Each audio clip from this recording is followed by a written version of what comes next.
What is happiness? Is it just a fleeting feeling of joy, or is it something far deeper, a state of being that defines the purpose of life? This question has puzzled humanity for centuries, inspiring countless philosophers, writers, and thinkers to seek answers. Today, we will embark on a fascinating journey through the ages to explore how different philosophical schools have defined happiness. Along the way, we'll discover valuable insights that remain relevant in our modern world. So let's dive into the pursuit of happiness, a timeless quest shared by us all. The ancient Greeks laid the foundation for much of our modern thinking about happiness. Aristotle, often considered one of the greatest philosophers in history, introduced the concept of eudaimonia. Unlike fleeting pleasures, eudaimonia is about living a fulfilled and meaningful life. Aristotle believed that true happiness is achieved when we align our actions with virtue and reason.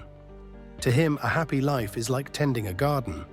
Each decision we make is a seed, and with care, patience, and balance, we can grow into the best version of ourselves. But what does it mean to live virtuously? For Aristotle, virtues like courage, honesty, and kindness were the key. He argued that moderation was crucial, neither too much nor too little of anything. For example, bravery lies between recklessness and cowardice. This idea, known as the golden mean, teaches us that happiness comes from balance, not extremes. Think about your own life. Are you striving for balance in the things you do? Meanwhile, Epicurus, another influential Greek philosopher, had a more straightforward view.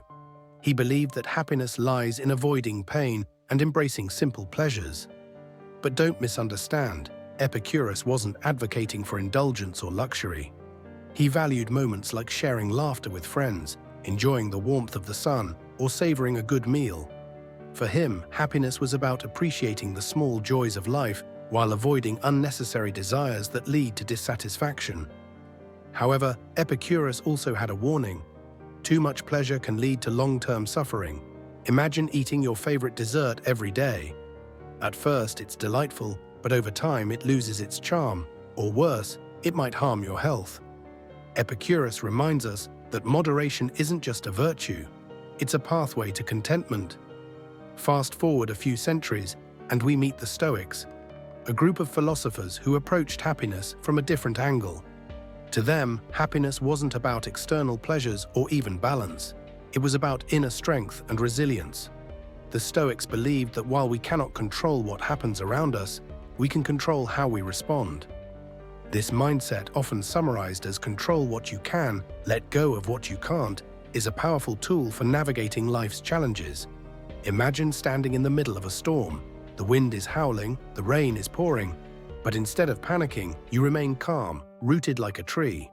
That's the Stoic ideal of happiness, unshakable peace in the face of life's chaos. They taught that our thoughts, not external events, shape our emotions. For example, losing a job might feel devastating, but a Stoic would see it as an opportunity to grow and adapt. Moving closer to modern times, the existentialists introduced a radically different perspective. Philosophers like Jean-Paul Sartre and Albert Camus argued that life has no inherent meaning. At first, this idea might sound unsettling, but existentialists saw it as liberating. If there's no predetermined purpose, then we have the freedom and the responsibility to create our own meaning and happiness. For Sartre, happiness was about authenticity, living in alignment with your true self, free from societal expectations. Camus, on the other hand, embraced the absurdity of life, finding joy in the struggle itself. He famously compared life to the myth of Sisyphus, a man condemned to roll a boulder up a hill for eternity. While it might seem hopeless, Camus suggested that we can find happiness by accepting life's challenges and embracing the journey. But what about today? In our fast-paced, technology-driven world, the pursuit of happiness has taken on new forms. Social media often creates the illusion that everyone else is living a perfect life, leading to feelings of inadequacy and unhappiness. Yet many of the ancient ideas we've discussed remain relevant. Aristotle's call for balance, Epicurus's focus on simple pleasures, the Stoic emphasis on inner peace, and the existentialist belief in personal freedom all offer valuable lessons for navigating modern life. As we reflect on these diverse philosophies, it becomes clear that there's no single path to happiness. Each of us is unique, with different values, experiences, and aspirations. What brings joy to one person might not resonate with another. The beauty of philosophy is that it doesn't provide definitive answers. It invites us to explore, question, and discover our own truths. So what can we take away from this exploration? Perhaps happiness isn't a destination to be reached, but a journey to be embraced. It's about finding meaning in the small moments, seeking balance in our choices, and remaining open to growth and change. As we conclude, let me leave you with a question. What does happiness mean to you? Is it found in the laughter of loved ones, the satisfaction of a job well done, or the quiet peace of a sunset? Take a moment to reflect on your own life and what truly brings you joy. Thank you for joining me on this journey through the philosophies of happiness. If this video inspired you or gave you something to think about, I'd love to hear your thoughts in the comments. Don't forget to like and subscribe for more explorations of life's biggest questions.